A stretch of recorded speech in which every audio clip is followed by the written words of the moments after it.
അവനെ കൊന്നു. കുളത്തിനകത്ത് ചാടി അവനെ കണ്ടൊരു ചവിട്ട് കൊടുത്ത് തലമുണ്ടയ്ക്ക് ഒരു അടിയും കൊടുത്ത് കൊന്നിട്ട്, എവിടെ എൻ്റെ ഗുരുനാഥൻ്റെ മകൻ? പേടിച്ച് വരച്ചോണ്ട് പറഞ്ഞു, അങ്ങയുടെ ഗുരുനാഥൻ്റെ മകൻ്റെ മാംസം ഞാൻ ഭക്ഷിച്ചു, പക്ഷേ കുട്ടികൾക്ക് ജ്ഞാനം പകർന്നു കൊടുത്തവനായിരുന്നു എന്നുള്ളതുകൊണ്ട് ആ ജീവൻ നേരെ യമലോകത്ത് പോയിരുന്നു. നേരെ യമലോകത്ത് ചെന്നു. യമലോകം വിറപ്പിച്ച് ആ കുഞ്ഞിനെ വീണ്ടെടുത്ത എന്തെന്നാണ് ഞാൻ ഇനി അങ്ങക്ക് യമധർമ്മ അങ്ങ് അനുഗ്രഹിച്ചാൽ മതി. അതായിരുന്നു പാണ്ഡവന്മാരോട് ഭഗവാനുള്ള സ്നേഹം. ആ ഗുരുനാഥന്റെ മകനെ സന്ദീപനി ഗുരുനാഥന്റെ പദാരങ്ങളിൽ കൊണ്ട് സമർപ്പിച്ചിട്ട് തൊഴുത വിനീതനായി ചോദിച്ചു, ഇനിയും ഞാൻ എന്താണ് അങ്ങേക്ക് തരേണ്ടത്? ഓ, ഇത്രയും ഗുരുപ്രീതി ചെയ്തവർ ആരുമേ ഈ 3 ലോകത്തിലുമില്ല, നിങ്ങൾക്ക് നല്ലതേ വരൂ എന്ന് പറഞ്ഞ് അനുഗ്രഹിച്ചയച്ചു.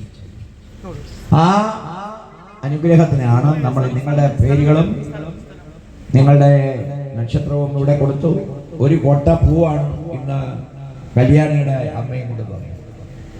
അതൊക്കെ ഇവിടെ അർച്ചന ചെയ്തുകൊണ്ടിരിക്കുകയാണ് ഇത് വായിക്കുന്ന സമയം മുതൽ. നിങ്ങൾ അമ്മയെ അച്ഛനെയും ഗുരുവിനെയും നമസ്കരിക്കുന്നതിനപ്പുറത്ത് ഒരു പൂജയും ചെയ്യണ്ട. പൂജ പഠിച്ചവർ പൂജ ചെയ്യട്ടെ, ഡോക്ടർ ഓപ്പറേഷൻ ചെയ്യട്ടെ, എഞ്ചിനീയർ പാലം പണിയട്ടെ, അധ്യാപകർ പഠിപ്പിക്കട്ടെ, കുട്ടികൾ പഠിക്കട്ടെ, ആ ജോലി വേറെ ആരും ചെയ്യണ്ട. നിങ്ങളെ അമ്മയെയും അച്ഛനെയും നമസ്കരിക്കുന്നതിനപ്പുറത്ത് നിങ്ങൾ ഒരു ഈശ്വരനെയും പൂജിച്ചിട്ടുണ്ട്. ഇപ്പൊ ഇരിക്കുന്ന കുട്ടികൾ പഠിച്ചാൽ എറണാകുളം ജില്ലയിലെ പിറവത്തിനടുത്തുള്ള പേപ്പറിയിൽ ചിന്മയാനന്ദ സ്വാമിജിയുടെ ധന്യമായ സ്ഥലം കൊണ്ട് സുപ്രസിദ്ധമായ ശ്രീശങ്കരന്റെ അമ്മ വീടായ ഈ നാട്ടിലുള്ള ഇത്രയും കുട്ടികൾ കലിയുഗത്തിൽ നന്നായാൽ നിങ്ങൾക്ക് ഒരു പരാജയവും കഴിയും. ഈ കുട്ടികൾക്ക് ഒരു കൈയടി നിങ്ങൾ ആത്മാർത്ഥം. പടി 6 കിടന്ന് അവിടെ ചെല്ലുമ്പോൾ ശിവനെ കാണാമെന്ന് പറഞ്ഞ പോലെ 6 ഗുരുക്കന്മാരും ഇവിടെ സന്നിഹിതരായി. അതും അവരുടെ പുണ്യം.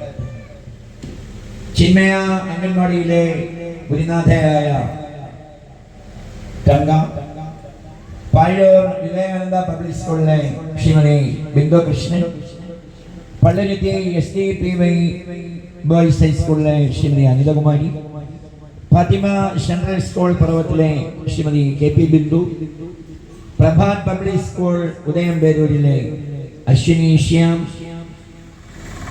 ഏറ്റുമാനൂർ, ചെങ്ങന്നൂർ, തിരുവനന്തപുരം തുടങ്ങിയ ITIകളിൽ പ്രിൻസിപ്പളായി വിരമിച്ച ഇപ്പോൾ ഈ നാട്ടുകാരനായ ശ്രീ സുധാകരൻ, ഇത്രയും പേരാണ് ഉള്ളത്. 5 ദേവിമാർ. പഞ്ചദേവിമാരെ പറ്റി ദേവി ഭാഗവതം 10-ാം സ്കന്ധം 1-ാം അധ്യായത്തിൽ ആദ്യത്തെ 4 വരി പറയും.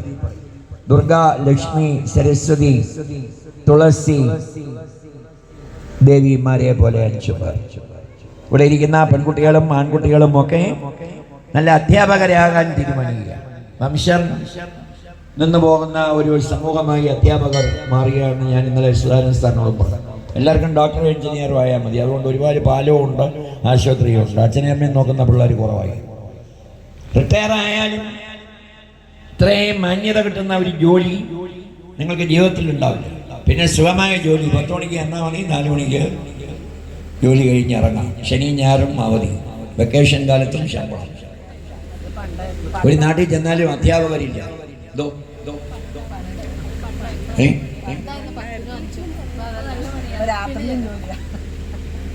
ഇനി അതിനെതിരെ പറയുക.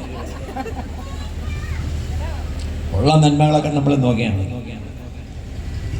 അതിനകത്തെ കുറവുകളൊന്നും നമ്മൾ പറയണ്ട. അധ്യാപകർ നല്ല ജോലിയാണ്. പണ്ട് ഉള്ളതൊക്കെ പോലെ ആണോ ഇപ്പം പഠിക്കുന്നത്? പണ്ട് എൻ്റെ കുഞ്ഞിനെ 2 അടി കൊടുത്ത് വളർത്തണമെന്ന് പറഞ്ഞാണ് അധ്യാപകരെ ഏൽപ്പിക്കുന്നത്. ഇപ്പം അടി കൊടുത്താൽ പോലീസ് വന്ന് അറസ്റ്റ് ചെയ്തുകൊണ്ട് പോകും. അത് പണ്ടങ്ങനെ ആയിരുന്നു അല്ലല്ലോ. നമ്മളതിനെ നന്മകൾ നോക്കിയാണ്. അപ്പം ഈ ചരിത്രത്തോടു കൂടെ പൂർത്തീകരിക്കുക.